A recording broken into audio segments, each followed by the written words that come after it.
Market, इस word से आप क्या समझते हो? मार्केट यानी कि एक जगह जहां पर बहुत सारे बायर्स होते हैं, बहुत सारे सेलर्स होते हैं। हम एज बायर्स मार्केट में जाते हैं, सामान खरीदते हैं, उस सामान से अपनी जिंदगी चलाते हैं, और जो पैसा हम सेलर को देते हैं उस पैसे से वो सेलर अपनी जिंदगी चलाता है।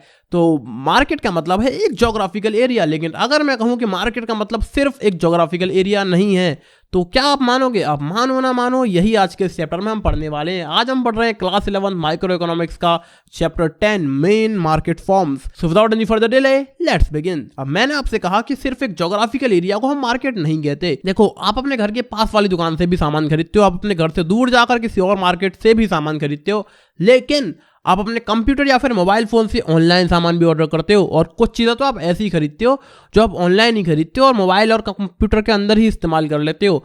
आपने किसी एप्लीकेशन का प्रीमियम सब्सक्रिप्शन ले रखा हो, ऑनलाइन कोई कोर्स ले रखा हो, या फिर ऑनलाइन कोई सॉफ्टवेयर वगैरह खरीदा हो, तो उसके लिए तो आपने पैसे भी ऑनलाइन ही दिए, ऑनलाइन ही सामान खरीदा और ऑनलाइन ही उसे इस्तेमाल कर रहे हो। ना उसको खरीदने आपको कहीं जाना पड़ा, ना उसको इस्तेमाल करने के लिए कहीं आपको जाना पड़ा। तो the word market is not directly associated to some geographical area. According to economics, market जो है वो एक स्ट्रक्चर है जहां पर बहुत सारे बायर्स एंड बहुत सारे सेलर्स आपस में इंटरेक्ट करते हैं to buy and sell commodities. किसी भी माध्यम से अपन सामान को खरीदते हैं या बेचते हैं, उस पूरे सिस्टम को हम मार्केट कहते हैं। अब मार्केट के कॉन्स्टिट्यूएंट्स की बात करते हैं। एरिया, कोई एरिया होना चाहिए, या तो ज्योग्राफिकल हो या फिर वो इंटरनेट पर भी हो सकता है। बायर्स एंड सेलर्स, खरीदने और बेचने वाले। उसके बाद कमोडिटी यानी कि कोई प्रोडक्ट होना चाहिए जिसको सेलर्स सेल करें, बायर्स उसे बाय करें, अपनी लाइफ चलाएं।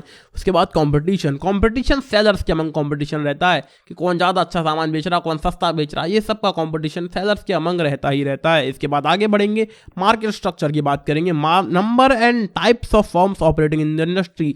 इंडस्ट्री के अंदर कितनी फर्म्स हैं और कितनी तरह की किस किस चीजों में डील करने वाली फर्म्स हैं, इसको अपन कहते हैं मार्केट स्ट्रक्चर। अब देखो, इसके बारे में और डिटेल में जानेंगे तो बात करेंगे factors which determine market structure, यानी कि किन फैक्टर से मार्केट का स्ट्रक्चर डिटरमाइन होता है। ऐसी कौन सी चीजें हैं जिनसे ये डिटरमाइन होता है कि मार्केट में कितनी फर्म्स होंगी और किन किन चीजों में डील करेंगी। Number 1, number of buyers and sellers. कितने बायर्स हैं और कितने सेलर्स हैं। किसी मार्केट में बहुत सारे बायर्स और बहुत सारे सेलर्स हैं तो ऑब्वियसली बहुत सारी फर्म्स होंगी क्योंकि भाई बहुत ज्यादा खरीदने वाले हैं तो बहुत ज्यादा बेचने वाले भी होंगे।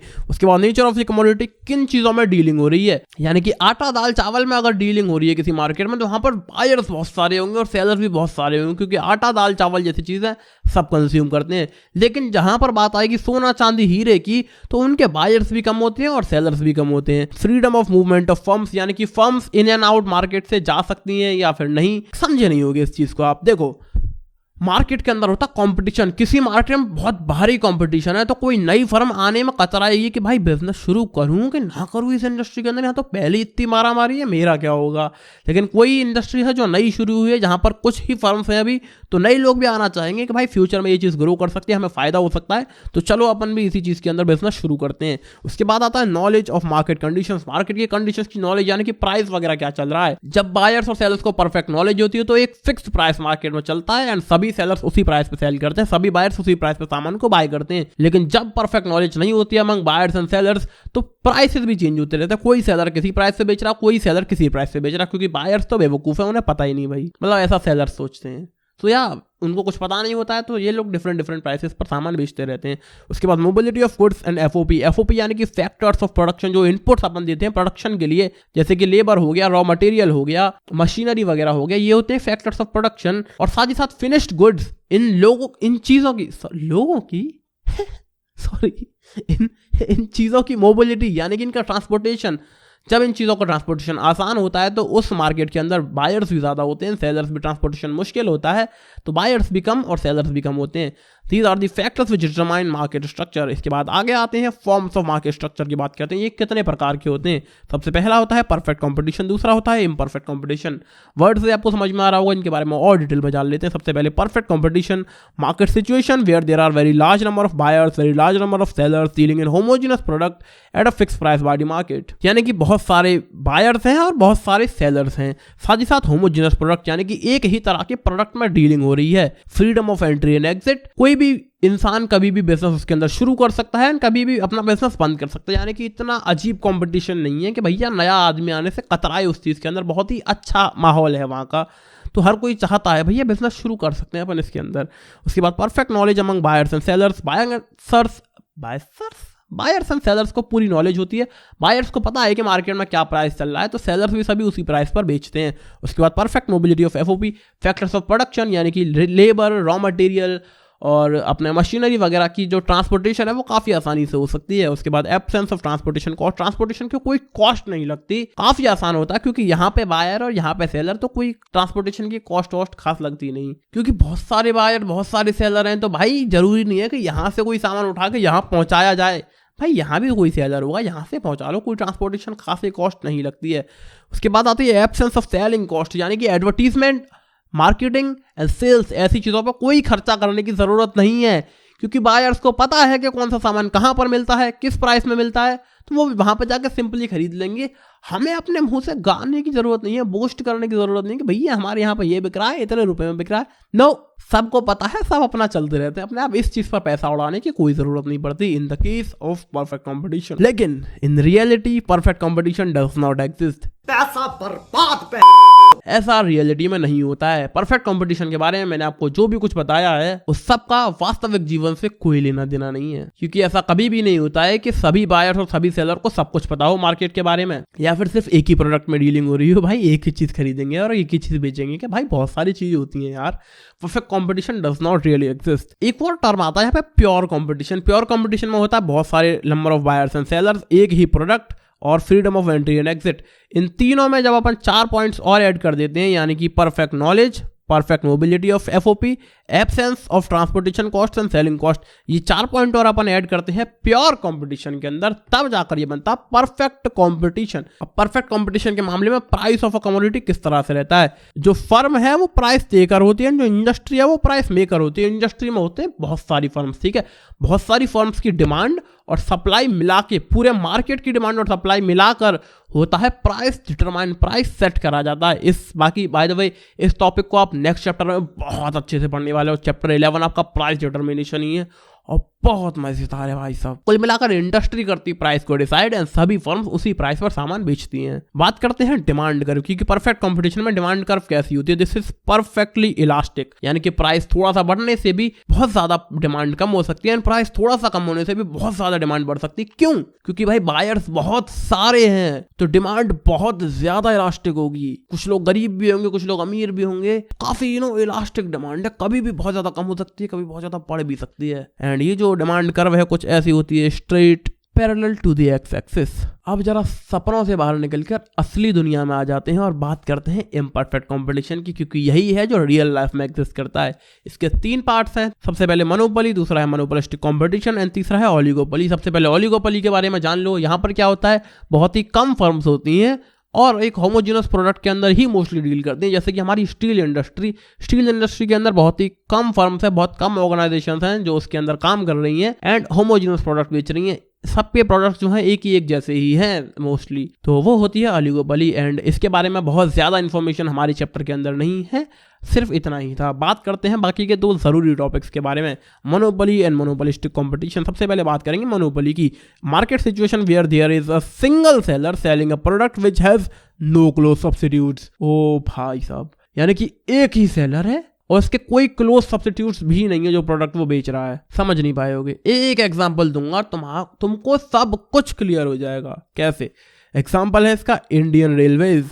इंडियन रेलवेज एक सिंगल सेलर है इंडिया के अंदर रेलवे सर्विस का, क्योंकि रेलवेज की सर्विस के लिए कोई भी कंपनी नहीं है, कोई भी ऑर्गेनाइजेशन नहीं है इंडिया के अंदर, सिर्फ इंडियन रेलवेज का ही पूरा रौला है। सब इंडियन रेलवेज ही रन करवाता है, कोई और रेल कंपनी है ही नहीं। फ्लाइट के तो बहुत सारी कंपनियां हैं, एयरलाइंस बहुत सारी हैं, लेकिन रेल सिर्फ एक ही है, इंडियन रेलवेज। इनकी मोनोपोली है, सिर्फ एक ही सेलर। भाई यही लोग, जो गवर्नमेंट है हमारी इंडिया की गवर्नमेंट, उसी का है ये इंडियन रेलवेज। सिर्फ इन्हीं की सारी ट्रेन इंडिया के अंदर चलती हैं। इस प्रोडक्ट के कोई क्लोज सब्स्टिट्यूट्स नहीं है, यानी कि आपको एक जगह से दूसरी जगह पर जाना है तो आप ट्रेन की जगह प्लेन से भी जा सकते हो, लेकिन वो कोई क्लोज सब्स्टिट्यूट नहीं हुआ कि भैया पटरी पे ही चल के जा रहे हो। आप एक जगह से दूसरी जगह बस में भी जा सकते हो, लेकिन अगेन वो क्लोज सब्स्टिट्यूट नहीं है।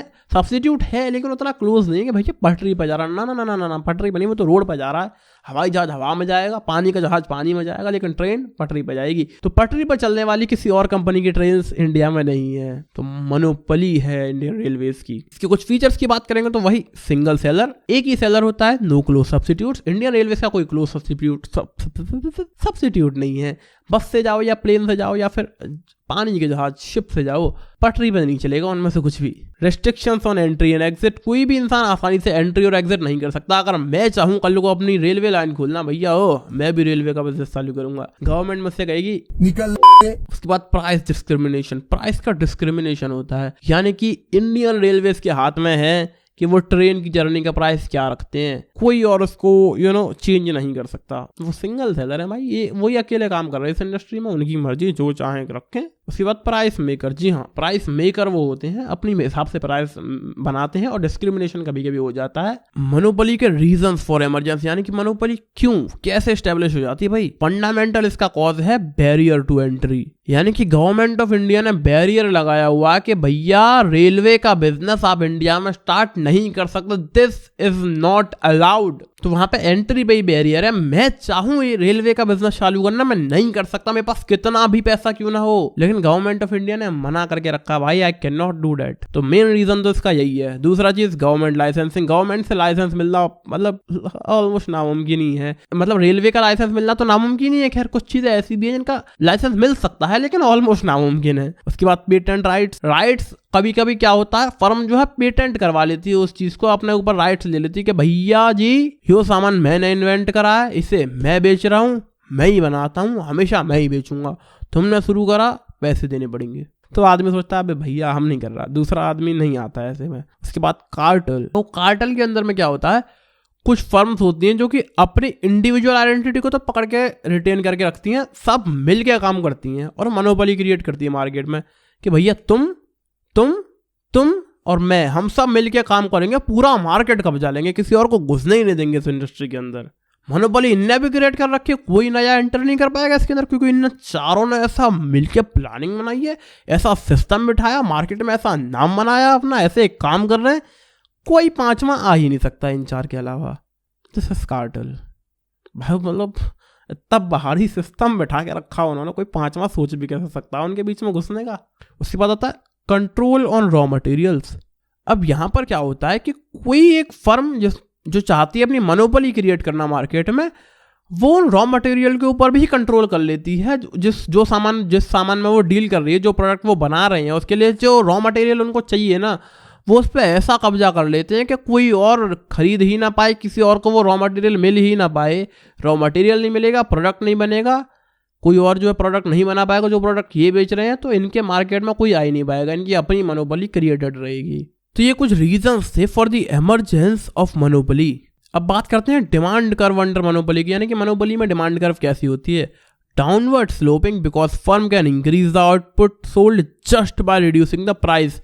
इनकी जो डिमांड कर्व है वो डाउनवर्ड स्लोपिंग होती है, क्योंकि एक फर्म है हमारी मोनोपोली के अंदर, एक ही फर्म है, उनको अपने प्रोडक्ट की डिमांड बढ़ानी है। क्या भैया मार्केट में डिमांड बढ़ जाए, मैं चाह रहा हूँ डिमांड बढ़ जाए कल ही, तो वो क्या करेंगे, प्राइस गिरा देंगे, प्राइस कम होगा डिमांड बढ़ेगा, ये तो हम ये तो बड़ी ऑब्वियस सी चीज़ है। तो प्राइस ने कम कर दो भैया, डिमांड बढ़ जाएगी। ये था मोनोपोली। इसके बाद बात करते हैं मोनोपोलिस्टिक कंपटीशन के बारे में। Market situation where are large number of firms which sell closely related but differentiated products. ये कंपटीशन तो है, मोनोपोली नहीं है कि भैया एक ही आदमी बेचेगा, लेकिन मोनोपोलिस्टिक कंपटीशन है। मैंने बताया था ना आपको कार्टेल, कि भैया 4-5 फर्म मिलके अपना मोनोपोली क्रिएट कर लेती हैं। ये भी काम कुछ वैसा ही कर रहा है, सब एक से ही प्रोडक्ट बेच रहे हैं लगभग, लेकिन अलग अलग।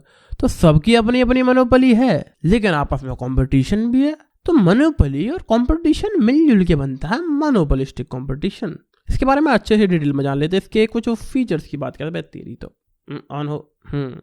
इसके कुछ फीचर्स की बात करते हैं। लार्ज नंबर ऑफ सेलर्स बहुत सारे होते हैं। प्रोडक्ट डिफरेंशिएशन, सब डिफरेंट प्रोडक्ट बेचते हैं, एक से ही होंगे, सिमिलर होंगे, लेकिन डिफरेंशिएटेड होंगे। जैसे कि एंड्रॉयड मोबाइल फोन की इंडस्ट्री है, मान लो 10-12 कंपनियां हैं, वो सब स्मार्टफोन बेच रही हैं, एंड्रॉयड स्मार्टफोन बेच रही हैं, गूगल का ही एंड्रॉयड उसके अपने मोबाइल के अंदर यूज कर रही हैं, लेकिन वो डिफरेंशिएटेड भी है भाई साहब। मतलब Realme, Xiaomi, one plus, Oppo, Vivo सब मोबाइल, स्मार्टफोन, एंड्रॉयड फोन बेचते हैं, लेकिन सब अलग अलग हैं। सबकी अपना अपनी मनोबली है। तुम्हें बढ़िया कैमरा वाला मोबाइल चाहिए, ओप्पो का लो। बढ़िया कैमरा और म्यूजिक का एक्सपीरियंस चाहिए, वीवो का लो। गेमिंग एक्सपीरियंस अच्छा चाहिए, Asus ROG ले लो। एक ओवरऑल पैकेज चाहिए, वन प्लस का मोबाइल ले लो। तो ये रिलेटेड तो है, एक से ही है, सब मोबाइल बना रहे हैं एंड्रॉयड मोबाइल, लेकिन अलग हैं। उसके बाद सेलिंग कॉस्ट, यानी कि जब सब सेम टू सेम प्रोडक्ट ही बेच रहे हैं, ये 7, 8, 10, 12 कंपनियां सब एंड्रॉयड मोबाइल ही बेच रही हैं, तो इनको अपनी एडवर्टीजमेंट भी करने पड़ते हैं, इनको अपना ऐड करना पड़ता है, मार्केटिंग करनी पड़ती है, सेल्स के ऊपर पैसा खर्च करना पड़ता है, तब जाकर ये लोगों की नजरों में आते हैं और लोग इनके सामान खरीदते हैं। इन्हें एक दूसरे से कंपटीशन करना पड़ता है।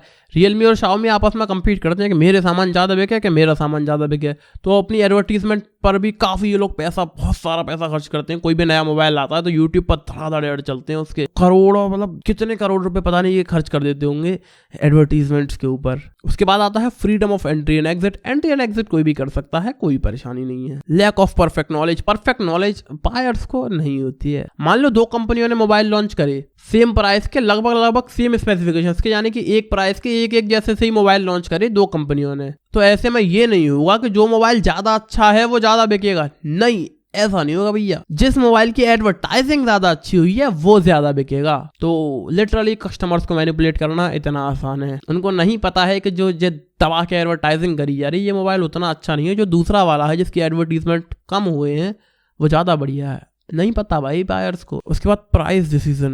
अब देखो होता क्या है कि मार्केट में सभी फर्म्स की कुछ ना कुछ अलग आइडेंटिटी बनी हुई है। कि आपको अच्छा कैमरा वाला मोबाइल चाहिए तो आपको ओप्पो की तरफ जरूर देखना चाहिए। तो ओप्पो वैसे यूजुअली चाहे 20,000 के फोन निकालता हो, अगर वो एक बार ऐसा करे कि वही 20-20 हजार वाला मोबाइल 25,000 का निकाल दे, नया मोबाइल लॉन्च करे 20 के बजाय 25,000 में, भले ही उसकी असली प्राइस 20,000 होनी चाहिए, लेकिन फिर भी वो 25 में कर दे लॉन्च, क्या ज्यादा पैसा कमाते हैं, तब भी वो उतना ही बिकेगा। क्योंकि भाई लोगों को चाहिए अच्छे कैमरे वाला मोबाइल, अब वो 20 का हो चाहे 25,000 का हो, ले लेंगे वो। तो प्राइस भी कहीं ना कहीं फर्म के हाथ में होता है। एक हद तक प्राइस डिसाइड करना। मैंने कहा ना 20 से 25 कर सकता है, ऐसा नहीं कि 80,000 कर दे वो। ओप्पो 80,000 का मोबाइल निकालेगा तो लोग सोचेंगे अबे ले के ना ले, एप्पल का ले ले, इससे बढ़िया। जो फर्म्स होती हैं मोनोपोलिस्टिक कंपटीशन के अंदर, वो पार्शियली प्राइस को डिटरमाइन कर सकती हैं, क्योंकि उनकी एक डिफरेंट आइडेंटिटी बनी हुई है। लोगों के माइंड में है कि भाई ओप्पो अच्छे कैमरा फोन्स बनाता है, तो वो 20 के बजाय 25,000 में भी लॉन्च कर देगा, तब भी लोगों से खरीदेंगे, उसको खराब नहीं मानेंगे। लेकिन 80,000 में लॉन्च कर देगा तो लोग नहीं खरीदेंगे। उसके बाद आता है नॉन प्राइस कॉम्पिटिशन। देखो एक तो होता है प्राइसिंग का कॉम्पिटिशन, कि कौन सस्ता बेच रहा है, कौन महंगा बेच रहा है। कोई सस्ता बेच रहा है, लोग उसके पास ज्यादा जाएंगे। लेकिन एक नॉन प्राइस कॉम्पिटिशन भी होता है। यहां पर भी एग्जाम्पल लेते हैं 2 कंपनियों का। 2 कार कंपनियां जो कि सेम स्पेसिफिकेशंस वाली कार बेच रही हैं, दोनों 10-10 लाख रुपए में। लेकिन एक कंपनी तो दे रही है उस कार के साथ 5 इयर्स की वारंटी, और दूसरी कंपनी ने सोचा लाओ 5+1 इयर्स की वारंटी अपन देते हैं, कि भाई साहब हम 6 साल की वारंटी दे रहे हैं कार के लिए। तो लोग सोचेंगे यार उस दूसरे की तरफ देखें, दोनों 10-10 लाख रुपए की गाड़ियां बेच रहे हैं, बिल्कुल प्राइस सेम, स्पेसिफिकेशन सेम। लेकिन एक दूसरी वाले की तरफ देखेंगे, भाई ये लोग 6 साल की वारंटी दे रहे हैं, और वारंटी देना ऐसा कोई बहुत ज़्यादा बड़ी बात नहीं होती कंपनी के लिए। 5 से 6 साल, 1 साल वारंटी बढ़ाना, this is not a big deal. जितनी उनकी सेल बढ़ जाएगी ना, उसके आगे वो 1 साल वारंटी बढ़ाना फ्री में कोई बड़ी बात नहीं है। तो ये नॉन प्राइस कंपटीशन हो गया। उन्होंने प्राइस कम नहीं करा, लेकिन फिर भी लोगों को अपनी तरफ अट्रैक्ट कर लिया। कैसे? 1 साल ज्यादा वारंटी देके, या फिर गाड़ी के संग कवर फ्री दे सकते हैं, गाड़ी के साथ कुछ और एक्सेसरीज फ्री दे सकते हैं, कि भैया गाड़ी का कवर हम फ्री दे रहे हैं, मैटिंग फ्री दे रहे हैं, गाड़ियों के अंदर जो सीट के नीचे मैट पड़ी होती है वो फ्री दे रहे हैं। या फिर ऐसा हो कि वो कंपनी तो भैया आपको 3 सर्विस फ्री दे रही है, हम 5 सर्विस फ्री दे रहे हैं। लो हैं, प्राइस कम नहीं करा, लेकिन फिर भी लोगों को अपनी ओर अट्रैक्ट कर लिया। ये चीज यहाँ पर काफी ज्यादा होती है। इसके बाद इसकी डिमांड कर्व की बात करेंगे तो यहाँ पर भी होती है downward sloping, because more quantity can be sold just by reducing the price. यहाँ पर भी मामला थोड़ा मोनोपोलिस्टिक है। मैंने आपसे कहा ना है कंपटीशन, लेकिन मोनोपोलिस्टिक कंपटीशन है। अच्छे कैमरा फोन्स ओप्पो ही बनाता है तो ओप्पो ही बनाता है, नाम है ओप्पो का। अब ओप्पो का मन कर रहा भैया सामान कम बिक रहा है, ज्यादा बेचना है, मैं तो जरा 20,000 से ना डिस्काउंट सेल चला दो। 20,000 का मोबाइल तुम 18,000 में बेचो, 10% ऑफ। कभी कभी तो बढ़िया ऑफ दे देते हैं, 40% ऑफ। लो भैया लूट लो।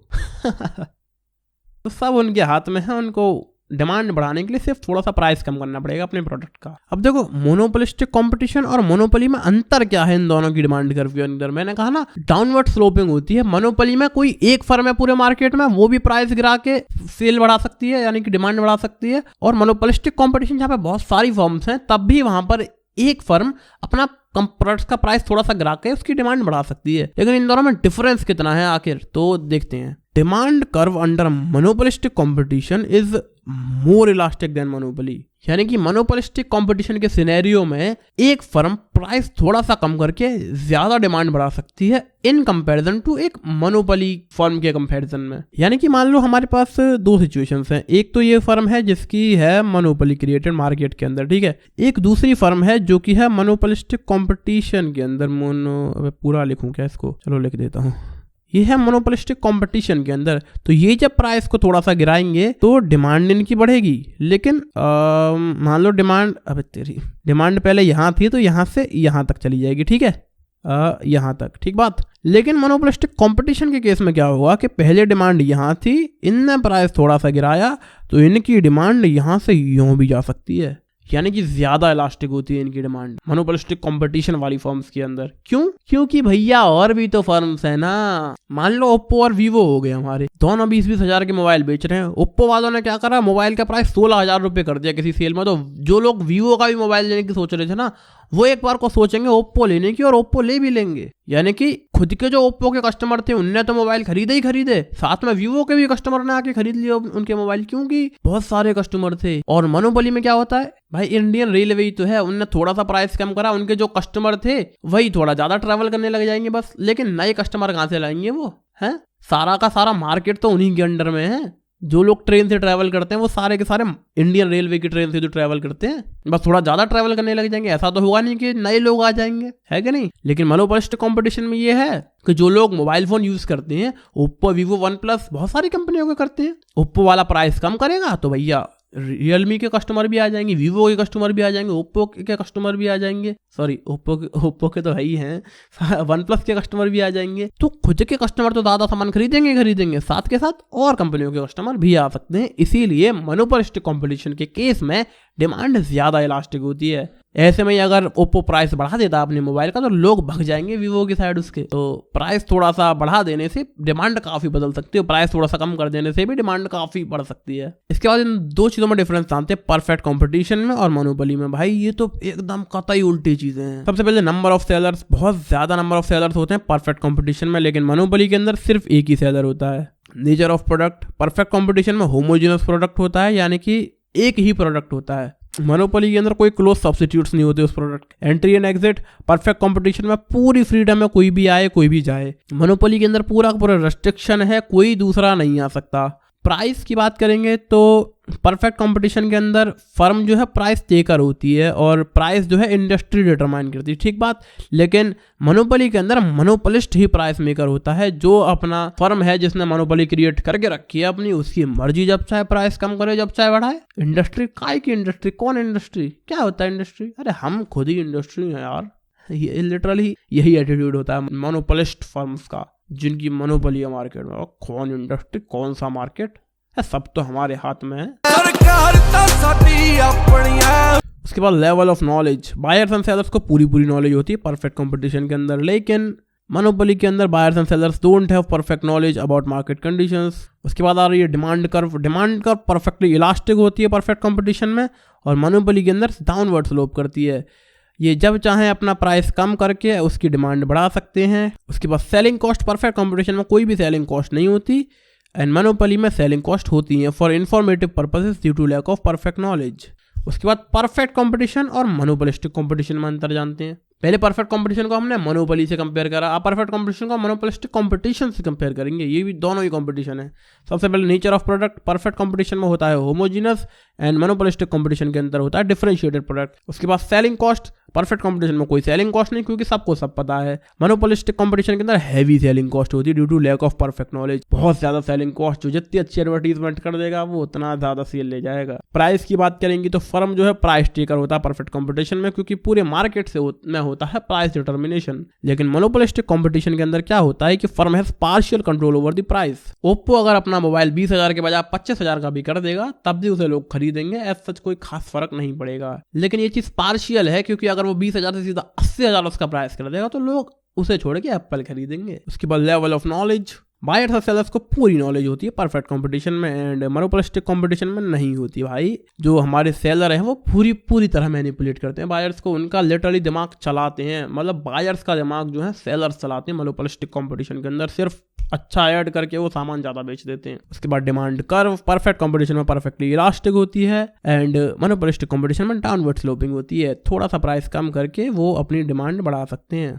अब बात करते हैं मोनोपोली और मोनोपोलिस्टिक कंपटीशन में क्या डिफरेंस है। ये दोनों शब्द तो एक जैसे नजर आते हैं, कम से कम यहाँ पे अंतर तो था कि भैया ये परफेक्ट कंपटीशन है, ये मोनोपोलिस्टिक टाइप का कंपटीशन है। यहाँ पे ये परफेक्ट कंपटीशन है और ये मोनोपोली है, ये कतई उल्टी चीजें हैं। इन दोनों में समझ में तो आ रहा था, अब तो भैया मोनोपोली और मोनोपोलिस्टिक मोनोपोली टाइप का ही कंपटीशन, इनमें क्या डिफरेंस है ये जान लेते हैं अब हम। सबसे पहले नंबर ऑफ सेलर्स, मोनोपोली में सिर्फ एक ही सेलर होता है, मोनोपोलिस्टिक कंपटीशन में बहुत सारे सेलर होते हैं। नेचर ऑफ प्रोडक्ट, मोनोपोली में कोई क्लोज सब्स्टिट्यूट नहीं होता उस प्रोडक्ट का, एंड मोनोपोलिस्टिक कंपटीशन में डिफरेंशिएटेड प्रोडक्ट्स होते हैं। एंट्री एंड एग्जिट, मोनोपोली में काफी रेस्ट्रिक्शन है ऑन एंट्री एंड एग्जिट, तुम अपनी रेलवे का बिजनेस शुरू नहीं कर सकते, लेकिन मोनोपोलिस्टिक कंपटीशन में फ्रीडम है, तो मोबाइल की कंपनी कल ही शुरू कर सकते हो। उसके बाद प्राइस की बात करेंगे तो मोनोपोलिस्ट जो है वो प्राइस मेकर होता है, लेकिन मोनोपोलिस्टिक कंपटीशन में फर्म का पार्शियल कंट्रोल है ओवर द प्राइस थोड़ा कम करके डिमांड बढ़ा सकते हैं, लेकिन थोड़ी बढ़ा सकते हैं, ऐसा नहीं कि सबको खींच लाएंगे।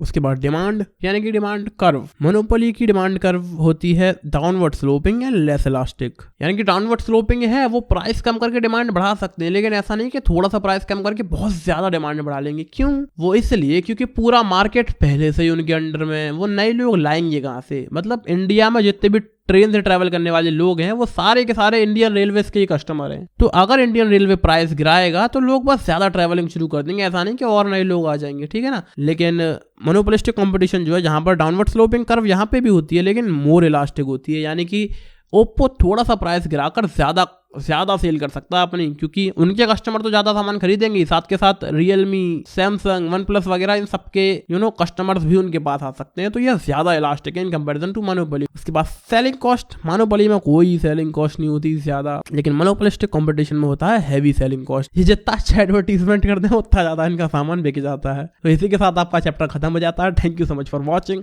Like share comment subscribe and bye bye.